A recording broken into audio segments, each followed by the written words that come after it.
भोईपुर पंचायत तेलिया grammar देखु कि दृश्य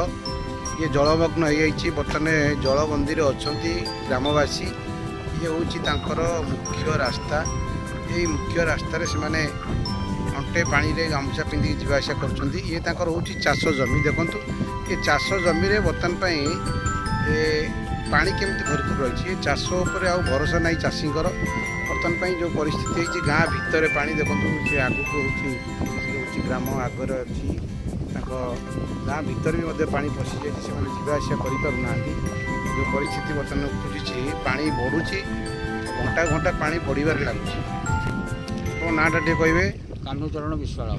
पानी केत बठू माड़गला कौटी पानी गाँ भीतर पशि कौन क्षति कला ना चारिकर पानी बंदी रही पानी गत शनिवार बैतरणी पानी प्रभाव संपूर्ण पड़ा। बैतरणी पानी शनिवार कमिजा पर रविवार ठारू खरस्रोता पानी ग्राम बर्तमान जलबंदी होगी अच्छी ग्रामवासी मैंने बहुत असुविधार सम्मुखीन होती चाष जमी सब जलमग्न तली धान रुई जो सब नष्ट है बर्तमान चिंतार विषय बर्तमान कौन करेंगे कौट चाषी तली आने केमती कौन करेंगे सब आसिक अगस्ट मास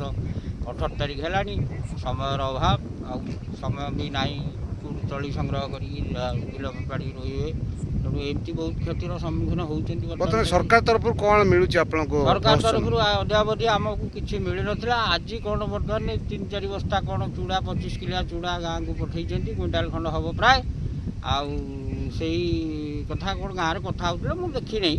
कौन बांटा बांटी कर जो परिस्थिति बर्तमान पानी बढ़ी चलती आपको से अनुसार भय लगुव निश्चित भाव में हाँ भय तो लगुच जावासवा करने को बहुत भय लगुच गाँव में भी बर्तमान गाँ चारिकर जेहेतु पानी बर्तमान बर्तमान किए कह साई गाँव लोक हला कौन केते दूर सत्य आम जानू